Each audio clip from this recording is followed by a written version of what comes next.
Jersey warehouse is a PERT problem. You can tell from the structure of the table in that scenario. Let's take a look. Jersey warehouse packs and ships customer orders for 3 large online retailers. Okay. Jersey warehouse normally operates continuously but is planning to shut down next week to replace its computer servers.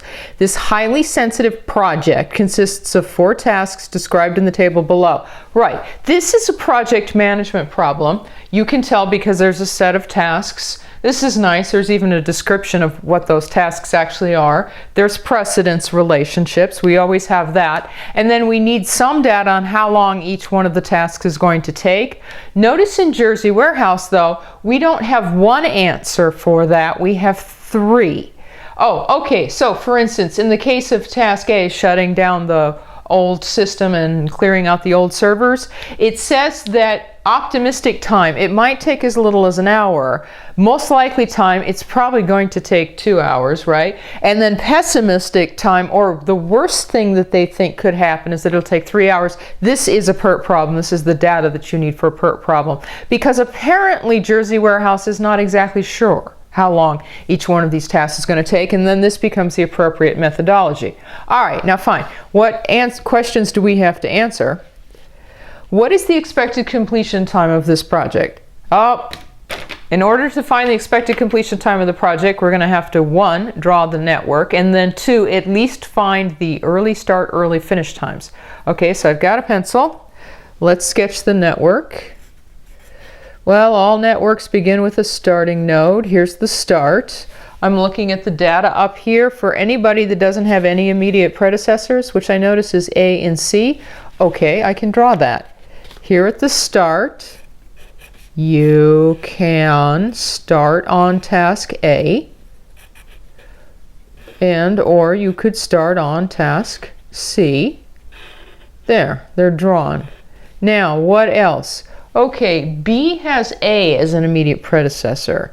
That's easy to draw. When you're done with A, shutting down the old system and clearing out the old servers, when you're finished with that, you can proceed on to start B, which is installing the new servers.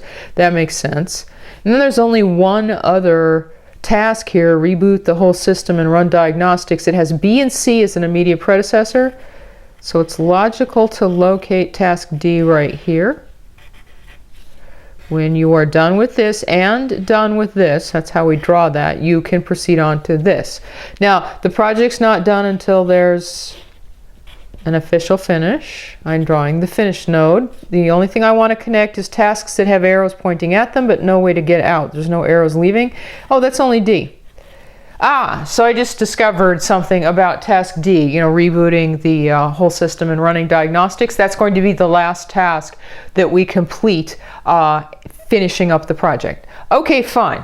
That looks like that will work right there. I might as well, since I don't have to erase anything, then start adding detail. I'm going to divide up these nodes so they can serve as tables. And then what I need to do is populate the network with the duration of each one of the tests. Like how long do we think A is going to take, how long do we think B is going to take. And then here we have this problem that we don't have one answer for that in the case of any of these tasks. We have 3 answers. We have 3 answers, but this is where the PERT methodology kicks in. We're not going to use in particular necessarily any of those 3. We're going to make a new column here for, I'm going to abbreviate, expected time. No, we're going to calculate an expected time in each case. And how are we going to do that? It's actually a pretty simple formula. We'll take the optimistic time, 4 times the most likely time, plus the pessimistic time, and divide it by 6. It's essentially a weighted average of the 3 answers we were given. But at any rate, task A, let's see, could take as little as 1 hour. Probably going to take 2 hours, could take as much as 3 hours. What do we expect? We say 1 plus 4 times 2 plus 3 divided by 6. I get 2 again. Okay, the result of that formula here is 2. Fine, put that here, 2. We expect it's going to take 2 hours. Now in the case of B, 2 plus 4 times 4 plus 6 divided by 6, I get 4. Okay. We expect that B will take 4 hours. We're going to plan around that. 2 plus 4 times 4 plus 6 divided by 6, I get 4 again. Okay, C, we're going to plan on it taking 4. And you might be thinking, well, I don't understand why you needed that formula, because it looks like you're just putting the most likely times, right? The 2, the 4, and the 4 as the expected times. Yes, actually for these first 3 tasks I am, but it's only coincidence, because the expected time doesn't necessarily turn out to be the same thing as the most likely time you were given, because look at the last task. Okay, task D, rebooting, right? Running diagnostics, 1 plus 4 times 2 plus 9 divided by 6. We expect and will plan on it taking 3 hours. So I put that there. All right, now I have the data in place. I am ready to find the early start, early finish times. Okay, early start, early finish times begin at the starting node. Anybody at the starting node, their early start time is automatically 0. You could start on them right now. Now in the case of A, 0 plus 2, if you did start on it right now, the earliest you'd be done is in 2 hours. In the case of Z, 0 plus 4, the earliest you could be finished is in 4 hours. Okay, now B, putting the new servers in, cannot start until A finishes, clearing the old ones out. A could finish at the earliest in 2 hours, so just pass the number forward. That means B could start at the earliest in 2 hours. 2 plus 4, B, installing the new servers, could be done as early as 6 hours from now. We only have one other one to do, and that is D, rebooting everything and running diagnostics. It cannot be started until B and C are finished. C could finish at the earliest in 4 hours, and B could finish at the earliest in 6 hours. Therefore, what is the earliest that D could start? It's waiting on both of them, so it can't start until the larger of the two, 6 hours. Then 6 plus 3, the earliest we could be finished with task D is in 9 hours.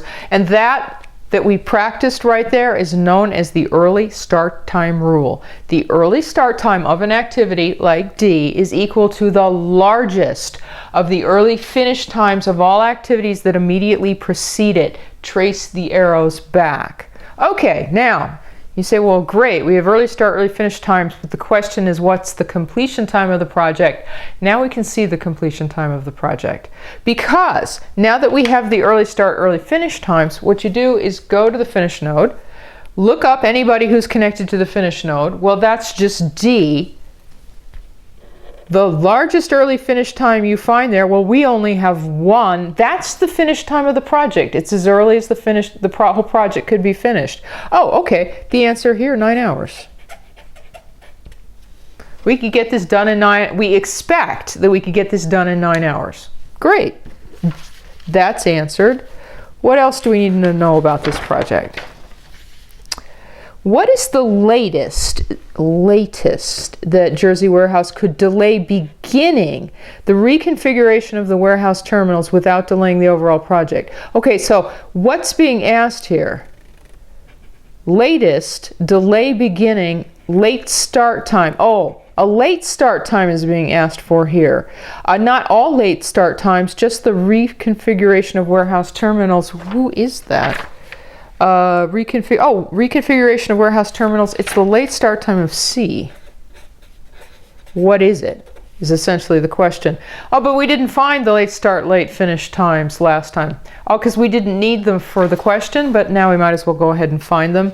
We are only curious about C in this particular instance, but we'll go ahead and fill them out for all 4. How do you find late start, late finish times? Begin at the finishing node. This time we're going to work our way backwards. We're going to work our way backwards, noting that anybody attached to the finishing node has to be done in 9 hours. Has to be done by the project's completion time. The latest they can finish is 9 hours. Then 9 minus 3, that means the latest that D can start is in 6 hours.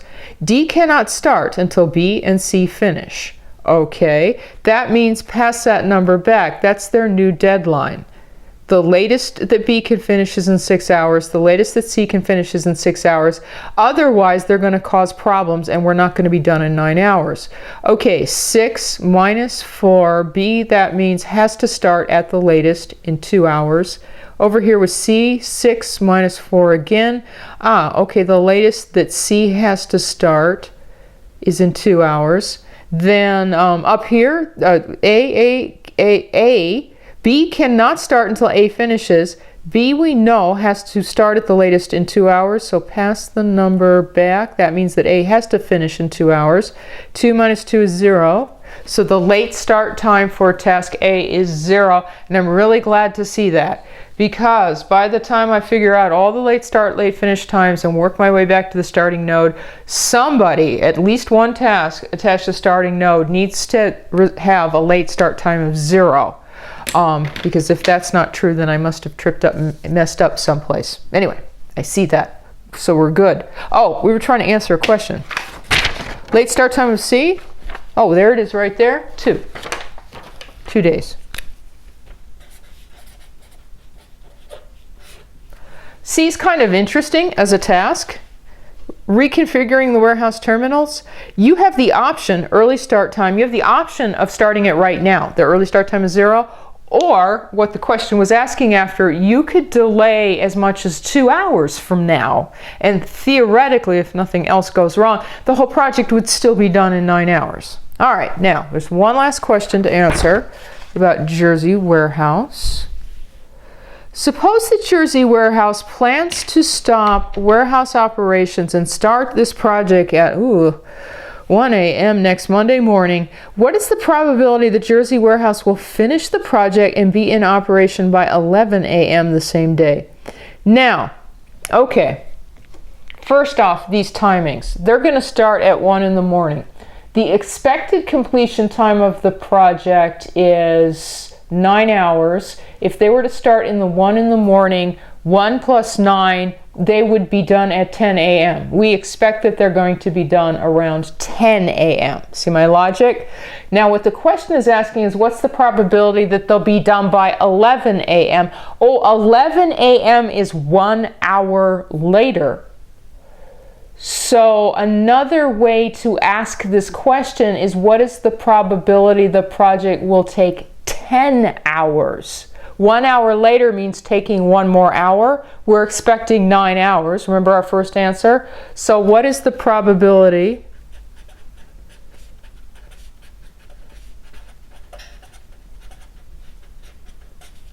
of the project completing in 10 hours?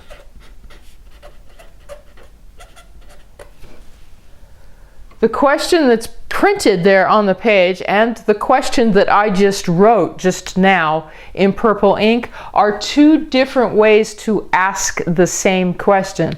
You say, well, I want the answer. I don't not want another way to ask the question.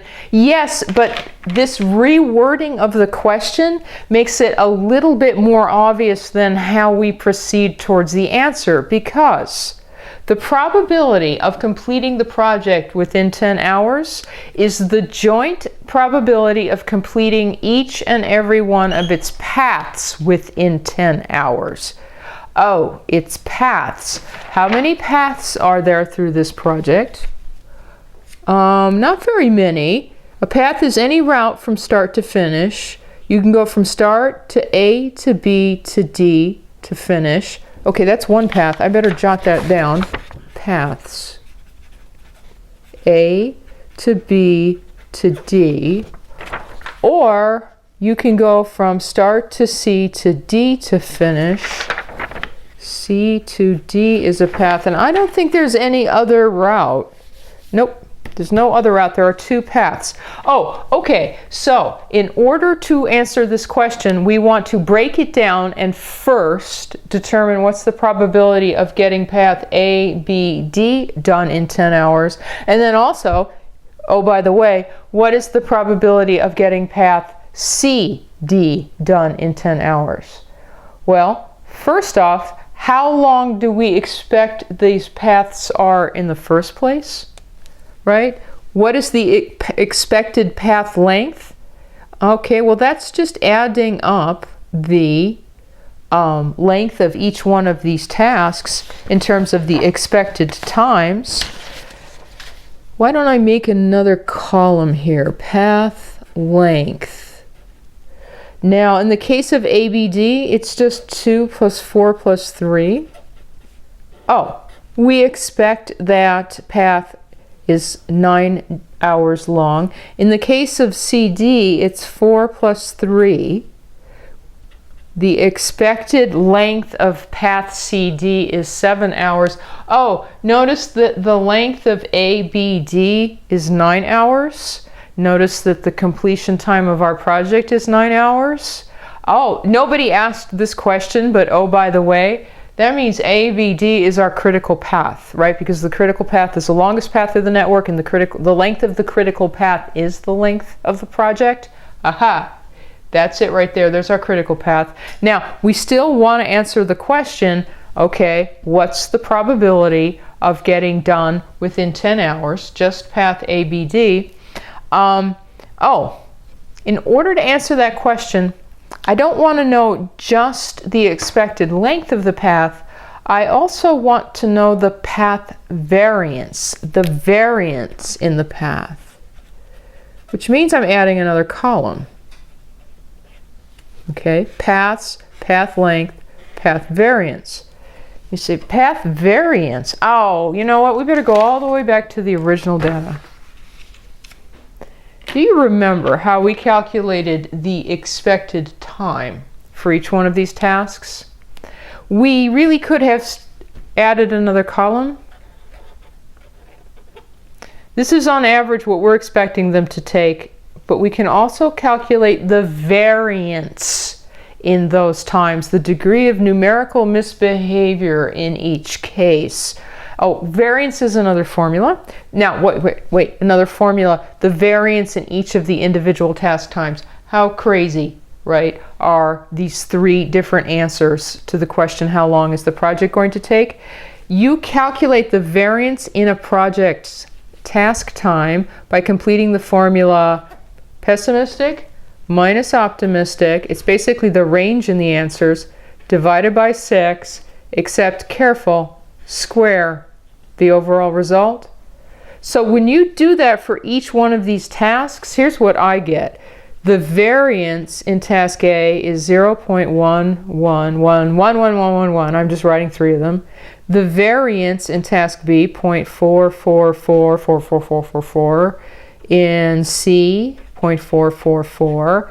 And in D, 1.778 hours. And you say, well, okay. Now I know how to report the variance in each one of the tasks, but you're saying we need to make a column for the variance in the path? Yeah, it's going to be easy because the variance in a path's variance is the sum of the variances along the path. Just as the length of the path is the sum of, where did I get those numbers that added up to 9 and then to 7, right? It's the sum of the expected times along the path. The variance in the path is the sum of the individual task variances along the path. Oh, okay, so I need to collect them carefully because one of my paths is A, right, which is 0.111. Plus B, which is 0.444, plus D, which is, the larger one, 1.778. So I added those up, and I got 2.33, well, it's basically 2 1/3. Okay, the variance in path ABD. Now, in the case of CD, you have to take 0.444 and add 1.778 again, and for that one I got 2.222. A lot of repeating numbers in this particular problem. You say, okay, fine. Now we are trying to find the probability of getting ABD done in 10 hours and getting CD done in 10 hours. And this is a means to do it? And the answer is yes, as long as you buy into the theory of PERT. The theory of PERT says that the actual length of the paths are normally distributed. And so normally distributed, I always draw a picture. Normally distributed, for instance, if we were talking about path ABD, what we're saying is that basically its mean, we expect on average, it's going to take 9 hours, but there is kind of some misbehavior around that is expressed in a variance of 2.333. Okay, now this is just AABD that I'm drawing an illustration of. And what's happened here is somebody has said, well, you know, what about 10 hours? Will it be done in 10 hours? You know, 10 is going to be over here to the right, and the probability that it will be done in 10 hours is the equivalent of the percent of that normal curve that is actually to the left of the 10 hours. So I wish I had a table that just told me that for a curve that's mean is 9 and its variance is 2 1/3, if I drop a line at 10, you know, how much area is to the left of that line. I don't have a table for a curve, a normal curve with a mean of 9 and a variance of 2 1/3. But what I do definitely have a table for is a curve whose mean is 0 and its variance is 1, because most any business analysis textbook ever published at the back has this table for a curve that has a mean of 0 and a variance of 1. It's called a standard normal curve, and we refer to this as the z-table. Why do we call this the z-table? Because our curve does not have a mean of 0 and a variance of 1, but it is very easy to translate our curve to this curve, and then we could use the table. We just have to remember the z formula. Z formula is the number that you're interested in, right? That's like right here, minus, I'm just going to write mu, but it's your average, your expected length, divided by your standard deviation, right? The standard deviation associated with your curve. So, like, for example, with ABD, ABD, I would fill this out. 10 is what we're interested in, minus 9, that's the center of the curve in the case of ABD, divided by, and I just have to be careful, remember, divided by the standard deviation, which is the square root of the variance. That 2.333 that I worked so hard to get in the scratch work is the variance.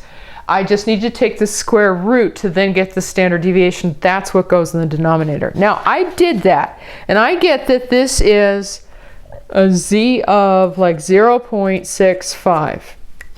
Oh, okay. 0.65, what am I supposed to do with that? Look it up. 0.6 is here, right? That's going to be the row, and trace it across to the column, 0.65, right there. Oh, I see a number, 0.7422, 0.7422. Okay, I have to remember that number. 0.7422, because that is the probability of being done with ABD. Maybe I'll just jot that here. ABD with 74.22% probability of being done in 10 days. Oh, you said, well, that's the answer? No, not quite, but we're almost there. There's like a 74% chance of getting done with ABD in 2 days, or excuse me, 10 hours. There is like a 74% chance of getting done with path ABD in 10 hours. We still need to know the probability of getting done with path CD, which just means we need to go back through these steps with CD data, right? In the case of, we can do it here, talking about CD now, right? 10 is still the number I'm interested in, but it's minus 7 divided by the square root of 2.222. Okay, did that. I get a z-score of 2.01. That's a z-score. Just like last time, I've got to find it. Where is that on this table? Okay, 2.01, that would be right here, because the first 2 digits are the row and the third digit is the column. It says 0.9778. CD, the probability is really good, 97.78%. There's a really high probability that you get done with that particular path within 10 hours. Oh, but we're still trying to answer the question, what's the probability we'll get done with the project? And we had said the probability you'll get done with the project in a certain amount of time is equal to the joint probability of getting done with each and every path in that amount of time. Joint probability. How do you calculate joint probability? Because we have two different probabilities here. You multiply them. You multiply them times each other. That gives you their combined effect.